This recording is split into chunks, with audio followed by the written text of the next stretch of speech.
நம்ம நாட்டில் பாரதியார்னு சொன்னால் எல்லாருக்கும் தெரியும், வெள்ளைக்காரனுக்கு நல்லாவே தெரியும். அவன் என்ன சொல்கிறான் தெரியுமா? இந்த பாரதியார் பாட்டையும் இந்த சிதம்பரம் பிள்ளை பேச்சையும் கேட்டால் செத்த பணம் எந்திரிக்கும்னு எழுதியிருக்கேன். இந்த பாரதியார் ஒரு சித்தர். அதைத்தான் நாம் இப்பொழுது சிந்திக்க இருக்கிறோம். எனக்கு முன்னே சித்தர் பலர் இருந்தாரப்பா, யானும் வந்தேன் ஒரு சித்தன் இந்த நாட்டில் அப்படின்னு பாரதியை தன்னை பற்றியே சொல்கிறார். நான் புதியவன், நான் கடவுள், நலிவிலாதேன். இதெல்லாம் அவர் பாட்டு. என்று இந்த உலகின் மிசை வானோர் போலே இயன்றிடுவார் சித்தர். யார் சித்தர்கள்? கடவுளுடைய முழு அருளையும் பெற்றவர்கள் சித்தர்கள். ஆமாம், சித்தர்னா என்ன சார்? என்னமாவது தனிப்பட்ட தன்மை உண்டா? உண்டு. அது என்ன? மரணமில்லா பெருவாழ்வு. பக்தர்கள் அதுகிட்ட போறதில்லை. மரணம் இல்லாமல் இருக்க முடியுமா? சித்தர்கள் வாழ்ந்தார்கள். குழந்தை ஆனந்த சுவாமி கிட்டத்தட்ட 400 ஆண்டுகள் வாழ்ந்திருக்கிறார். அகத்திய முனிவர் இன்னும் இருப்பதாக சொல்கிறார்கள். காக புசுண்டருக்கு எத்தனை வயசுன்னே தெரியாது இருக்கிறார். அதனாலே சித்தர்கள் மரணத்தை வென்றவர்கள். இந்த பாரதியார் இதில் ரொம்ப ஈடுபட்டார். கடவுள்கிட்ட போய் என்ன கேட்கிறார் தெரியுமா? 100 வயசு கொடுன்னு கேட்பார். கணக்கும் செல்வம் 100 வயது இவையும் தர நீ கடவாயே, எனக்கு வேண்டும் வரங்களை இசைப்பேன் கேளாய் கணபதி. அங்கேதான் சொல்றார், கணக்கும் செல்வம் வேணுமா, 100 வயசு வேணுமா? உனக்கே என் ஆவியும் உள்ளமும் தந்தேன், மனக்கேதம் யாவினையும் மாற்றி எனக்கே நீ நீண்ட புகழ் வாழ்நாள் நிறை செல்வம் பேரழகு வேண்டு மட்டும் ஈவாய் விரைந்து. இதெல்லாம் பாரதி பாட்டு. ஆமாம், மரணமில்லா பெருவாழ்வை பற்றி பாரதி எங்கேயாவது சொல்லியிருக்காரா? சொல்லியிருக்கார். நான் சாக மாட்டேன் இருக்கார். சிலுவையிலே அடியுண்டு இயேசு செத்தான், தீயதொரு கணையாலே கண்ணன் மாய்ந்தான், பலர் புகழும் ராமனுமே ஆற்றில் வீழ்ந்தான். எல்லாம் பாரதி பாட்டு. சிலுவையிலே அடியுண்டு இயேசு பெருமான் மரித்தார். தீயதொரு கணை பாய்ந்ததனாலே கண்ணன் தன்னுடைய உயிரை மேலே அனுப்பிவிட்டான். கடைசி காலத்திலே ராமர் சரையு நதியில் விழுந்து விட்டார். பாரதி சொல்கிறார், சிலுவையிலே அடியுண்டு இயேசு செத்தான், தீயதொரு கணையாலே கண்ணன் மாய்ந்தான், பலர் புகழும் ராமனுமே ஆற்றில் வீழ்ந்தான், பார் மீது நான் சாகாதிருப்பேன் கண்டீர். நான் சாக மாட்டேன். 39 வயசுல இறந்து விட்டாரு ஐயா அப்படின்னு கேட்குறீங்களா? அதுக்கு நான் பின்னால் வர்றேன். சரி, சாகாமல் இருக்கிறதுக்கு என்ன செய்யலாம்? பாரதியார்கிட்ட சித்தர்கள் வேற வழி சொல்றாங்க. அது ரொம்ப கஷ்டமான வழி. பாரதி என்ன தெரியுமா சொல்றார்? அச்சத்தை வேட்கைதனை அழித்து விட்டால் அப்போது சாவும் அங்கே அழிந்து போகும். பயப்படாதே, பயந்தினா செத்து போவே. சேஷாத்திரி சுவாமின்னு ஒருத்தர் திருவண்ணாமலையில் வாழ்ந்த சித்தர். தூங்கினா வந்து எழுப்பிடுவாரா, தூங்காதே தூங்காதே யமன் பிடிச்சுக்கிட்டு போயிடுவான், பயப்படாதே பயப்படாதே யமன் வந்துடுவான். அச்சத்தை வேட்கைதனை, வேட்கைன்னா ஆசை, பயத்தையும் ஆசையையும் வென்று விட்டால் சாவு வராது. அச்சத்தை வேட்கைதனை அழித்து விட்டால் அப்போது சாவும் அங்கே அழிந்து போகும். மிச்சத்தை பின் சொல்வேன், சினத்தை முன்னே வென்றிடுவாய். மேதினியில் மரணம் இல்லை, மிச்சத்தை அப்புறம் சொல்றேன். கோபத்தை விட்டு. ஏன் தெரியுமா? கோபத்தினாலும் காமத்தினாலும் மூச்சு நஷ்டப்படும். மூச்சு நஷ்டப்படுமானால் வாழ்க்கை சீக்கிரம் முடிந்துவிடும். பாரதியார் பாடுறார், உடலை கட்டினால் உயிரை கட்டலாம், உயிரை கட்டினால் உள்ளத்தை கட்டலாம், உள்ளத்தை கட்டினால் பராசக்தியை கட்டலாம். இதெல்லாம் யாரு? பாரதியார். ஆமாம், பாரதியார் சித்தராக இருந்தாரா? என்னமாவது நீங்க சொல்ல முடியுமா? ஒரு சின்ன ஆய்வு பல பெருமக்கள் செய்திருக்கிறார்கள். அதை படிச்சுத்தான் நான் பேசிக்கிட்டு இருக்கேன். நம்ம பண்ணின புண்ணியம் பாரதி வாழ்ந்த நாட்டில் நாமும் வாழக்கூடிய பெரும் பேறு பெற்றோம். ஒரு முறை 1916, கிட்டத்தட்ட 103 வருஷத்துக்கு முன்னால நவம்பர் மாதம் 22ஆம் தேதி பாரதியார் பாண்டிச்சேரியில் வாழ்கிறார்.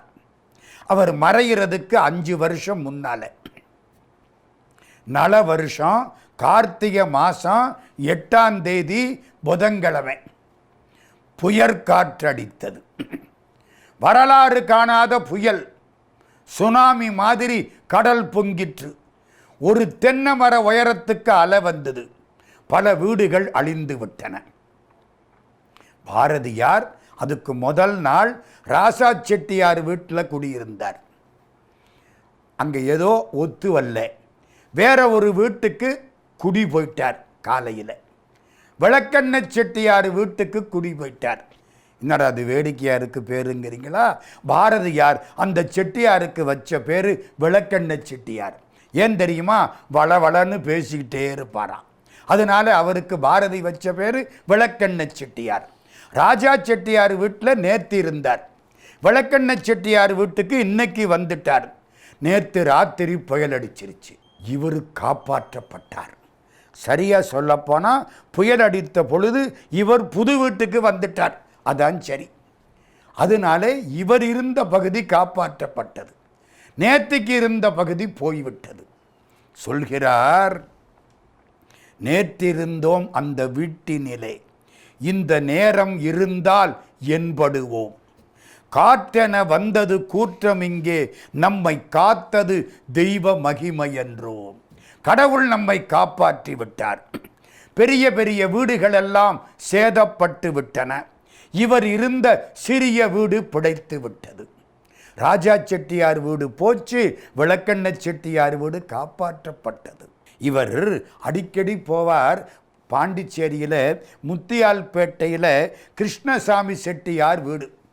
அந்த வீட்டுக்கு பக்கத்தில் தென்னந்தோப்பு, சின்ன தென்னந்தோப்பு. கிருஷ்ணசாமி ரெட்டியார் ரொம்ப சாதாரணப்பட்ட ஆளு. அந்த தென்னந்தோப்பு பிழைத்தது, காப்பாற்றப்பட்டது. இவர் பிழைத்த தென்னந்தோப்புன்னே பாரதியார் பாடுகிறார். அந்த பெரியவர் கிருஷ்ணசாமி செட்டியார் இவர் காலில் வந்து விழுந்தார். சாமி, நீங்கள் ஒரு சித்தர், உங்கள் கால் பட்டதால் என் தென்னந்தோப்பு பிழைத்தது. நீங்கள் அடிக்கடி என் தென்னந்தோப்பில் வந்திருப்பீர்கள், அதனால் என் தென்னந்தோப்பு பிழைத்தது. இப்போ நம்ம பார்க்குறோம், காத்தடிச்சு எத்தனை தென்னை மரம் விழுந்து புயற்காற்றினாலே 20 ஆண்டு உழைப்பு, 30 ஆண்டு உழைப்பு மன்னார்குடி பக்கம் வீணாக போயிற்று. கவலைப்படுறமா இல்லையா? அந்த காலத்திலே அந்த தென்னந்தோப்பு பிழைத்த தென்னந்தோப்பாயிற்று. சொந்தக்காரர் வந்து என்ன சொன்னார்? நீங்கள் சித்தர், உங்கள் கால் பட்டதுனாலே தென்னந்தோப்பு பிழைத்தது. பாரதியார் என்ன சொன்னார் தெரியுமா? இல்லை, என் அழுக்கு கால் பட்டால் என்ன ஆகும்? ஒன்றும் ஆகாது, நீங்கள் செய்த புண்ணிய பலன். கடத்திட்டார். இது ஒரு நிகழ்ச்சி.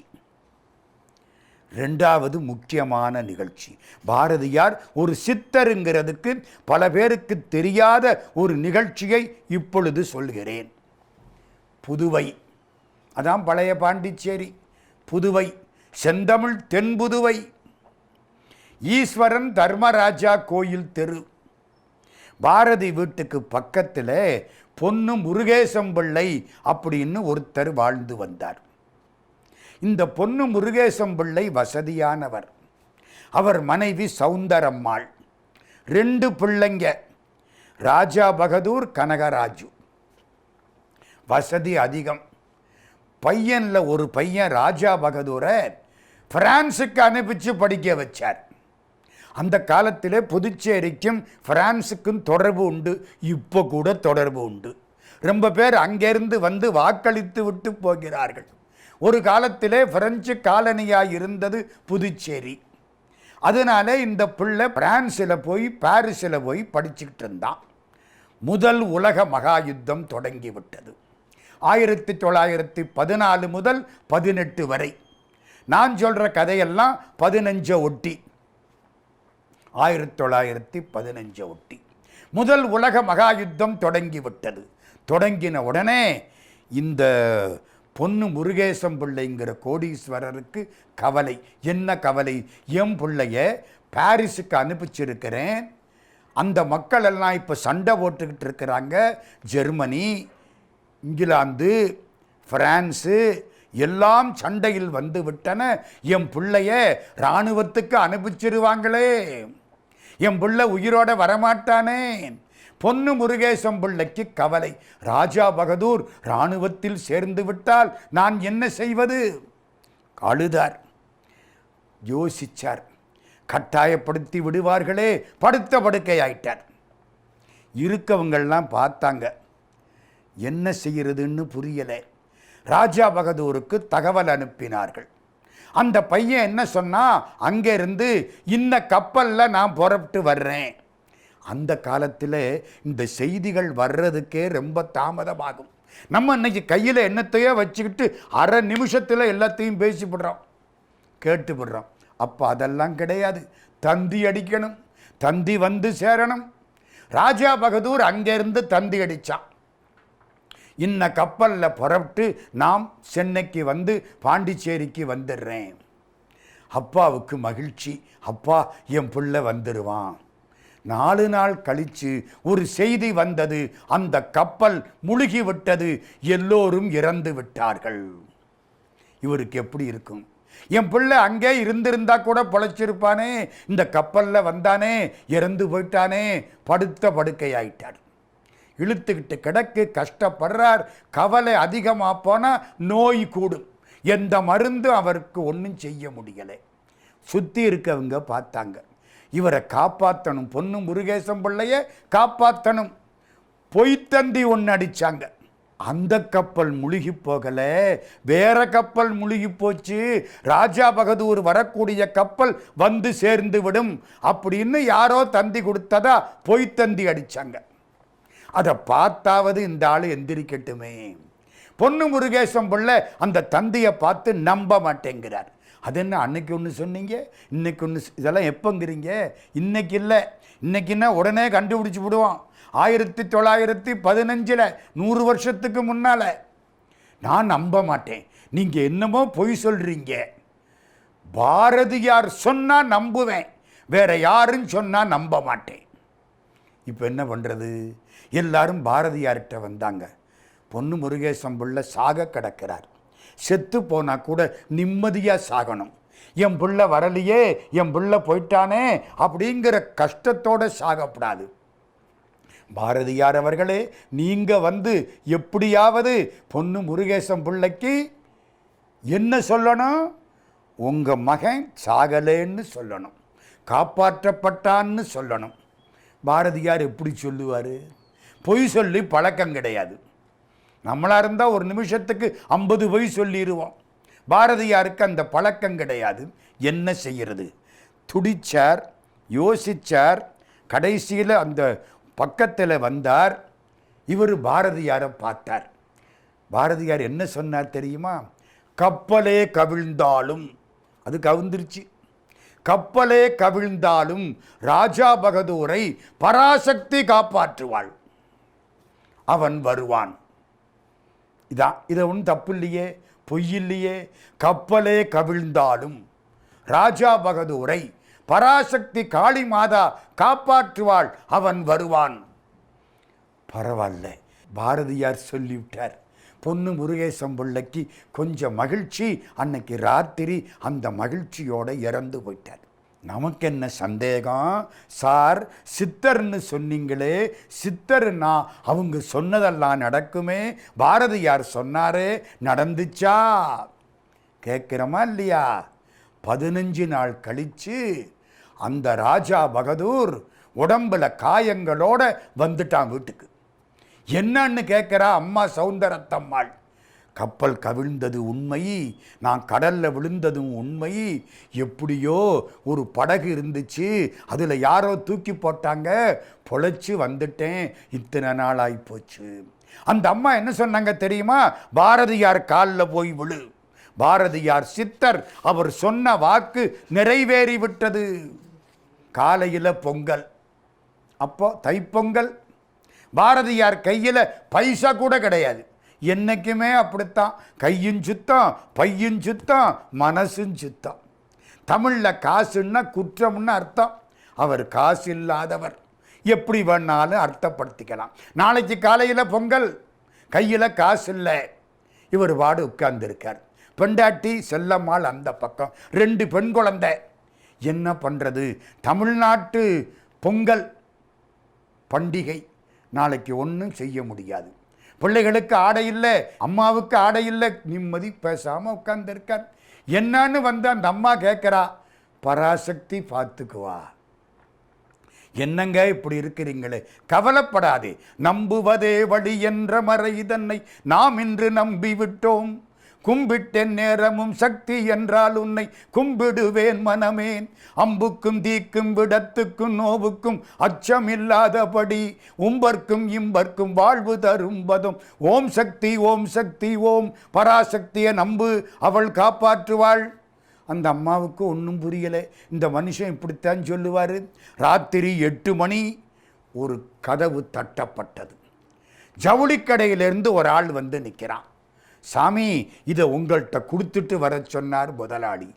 என்னன்னு பார்த்தா பாரதியாருக்கு வேட்டி சட்டை, வீட்டுக்கார செல்லம்மாவுக்கு புடவை ஜாக்கெட், பிள்ளைகளுக்கெல்லாம் ஆடை. என்னன்னு கேட்டாராம். எங்கள் முதலாளிக்கு ஒரு பழக்கம், ஆண்டுதோறும் யாருக்காவது இதையெல்லாம் பரிசாக கொடுக்குற பழக்கம். இந்த ஆண்டு தைப்பொங்கலுக்கு உங்களுக்கு இதை கொடுக்கணும்னு எங்கள் முதலாளிக்கு தோணுனுச்சு, அதான் கொடுத்துருக்காரு. இந்த இருக்கு பராசக்தின்னாராம் பாரதியார். உள்ள கொண்டே வச்சாச்சு. 1 மணி நேரம் ஆச்சு. அங்கேருந்து அடுத்த ஆள் வர்றான். யாருப்பா? சாமி, உங்களை கடற்கரையில் அடிக்கடி பார்க்கிறனே, என்ன தெரியுதா? ஓ, அந்த கடற்கரை நண்பனா? உனக்கு என்னப்பா வேணும்? எனக்கு ஒன்றும் வேண்டாம் சாமி, உங்களுக்கு இந்த இனிப்பெல்லாம் கொடுத்துட்டு போக வந்தேன். தைப்பொங்கல் யாருக்காவது கொடுக்கிற பழக்கம். இனிப்பு, அல்வா, லட்டு, ஜிலேபி எல்லாம் இருக்கு. மிட்டாய் கொண்டாந்து பொங்கலுக்கு என்ன வேணுமோ, கரும்பு எல்லாம் வந்துருச்சு. பொங்கலுக்கான சாமான் போரா அவன் கொண்டாந்து இறக்கி விட்டான். ராத்திரி 10 மணி. இப்போ அந்த செல்லம்மா பக்கத்தில் வர்றா. பாரதியாரை பார்க்குறா. ஆமாம், நாளைக்கு நம்ம வீட்டுக்கு பொங்கல் விசாரிக்க மற்றவங்கள்லாம் வருவாங்களே, பொங்கல் இனாம் கேட்பாங்களே, 4 அணாவாவது கொடுக்கணுமே ஆளுக்கு. 4 அணாங்கிறது அன்னைக்கு பெரிய காரியம். 1916, 15 ஆளுக்கு 4 அணாவாவது கொடுக்கணுமே. கையில் காசு இருக்கா? காசு இல்லை. பராசக்தி பார்த்து கொள்வாள். செல்லம்மா, கவலைப்படாதே, இந்த மனிதன்தான் நாளையை பற்றி கவலைப்பட்டு இன்றைக்கே நொந்து போகிறான். நிம்மதியாயிரு, அவள் பார்த்து கொள்வாள். ராத்திரி 10 மணி. ஒரு ஆள் அங்கேருந்து வர்றாரு. சாமி, 5 ரூபாய்க்கு சில்லறைக்கு வச்சுக்கிடுங்க. என்ன? இல்லை, நான் தூங்கிக்கிட்டு இருந்தேன், கனவுல பராசக்தி காட்சி கொடுத்தா, இந்த சில்லறையை கொண்டே பாரதியார்கிட்ட கொடுத்துட்டு வான்னா. சாமி, உங்களால் நான் பராசக்தியை பார்த்தேன் சாமி. இதெல்லாம் நடந்த நிகழ்ச்சிகள். பல பேருக்கு இது தெரியாது, வெளியில் வரவில்லை. பராசக்தி மேலே பாரதியார் உட்கார்ந்து பாட்டெழுத ஆரம்பிச்சிட்டார். என் வேலையை அவ பார்த்துக்கிறா, அவ வேலையை நான் பார்த்துக்கிறேன். நல்லதோர் வீணை செய்தே அதை நலங்கட புழுதியில் எறிவதுண்டோ, சொல்லடி சிவசக்தி, என்னை சுடர்மிகும் அறிவுடன் படைத்து விட்டாய், வல்லமை தாராயோ இந்த மாநிலம் பயனுற வாழ்வதற்கே, சொல்லடி சிவசக்தி நில சுமையென வாழ்ந்திட புரிகுவையோ. நான் என்ன சுமையாயிருக்கலாமா? தேடி சோறு நிதன் தின்று பல சின்னஞ்சிறுகதைகள் பேசி மனம் வாடி துன்பமிக உழன்று பிறர் வாட பல செயல்கள் செய்து நரை கூடி கிளப்பருவம் எய்தி கொடுங்கூத்து கிரையென பின் மாயும் சில வேடிக்கை மனிதரைப் போலே நான் வீழ்வேன் என்று நினைத்தாயோ. நமக்கு ஒரு சந்தேகம், பாரதியார் 100 ஆண்டு வாழ்ந்தாரா? வாழ்ந்தார், வாழ்ந்து கொண்டு இருக்கிறார். உடம்பு தூக்கி போடுங்க, இது ஒரு நாளைக்கு அழுகித்தான் போகுது. இன்னைக்கு வரைக்கும் பாரதியார் நம்மோடு இருக்கிறார். தாயுமானவருக்கு வாழ்த்து சொல்லுவார்.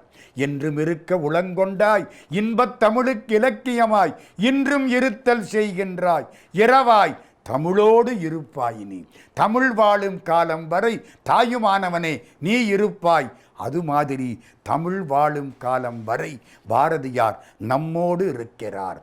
பொன்றாத நற்பெருமை போகாத நீள் வறுமை நன்றாக பாடுகின்ற நாவன்மை என்றிவையே தான் பிறந்த அப்பொழுதே தாய் வயிற்றில் பெற்று வந்த வான்புலவன் பாரதி தமிழ் வாழும் காலம் வரை தான் ஒரு சித்தனாக திகழ்கிறான். என்ன வேடிக்கை! சித்தர்கள் மரணமிலா பெருவாழ்வுக்கு தியானம் செய்தார்கள், யோகம் செய்தார்கள். பாரதி அச்சத்தையும் ஆசையையும் கோபத்தையும் விட்டுவிட்டால் மரணமின்றி வாழலாம் என்று நமக்கு சொல்லிக் கொடுத்தார். அதனாலே பாரதி சொன்ன மாதிரி அவரும் ஒரு சித்தர். புதுச்சேரியிலே பாரதியார் வாழ்ந்த காலத்தில் சித்தானந்த சுவாமி கோயில் இருந்தது. கோவிந்த ஞானின்னு ஒரு சித்தர் இருந்தார். யாழ்ப்பாணம் கதிர்வேலு சாமின்னு இருந்தார். குள்ளச்சாமின்னு இருந்தார். பகான் அரவிந்தர் இருந்தார். சித்தர்களோடு பழகிய ஒரு சித்தராக பாரதியார் 39 ஆண்டு வாழ்க்கையை முறையாக தமிழுக்காக, தமிழ்நாட்டுக்காக, இந்தியாவுக்காக, உலகத்திற்காக செலவழித்தார். நம்முடைய சித்தர் வரிசையில் பாரதியார் சிறப்பிடம் பெற்று திகழ்கிறார்.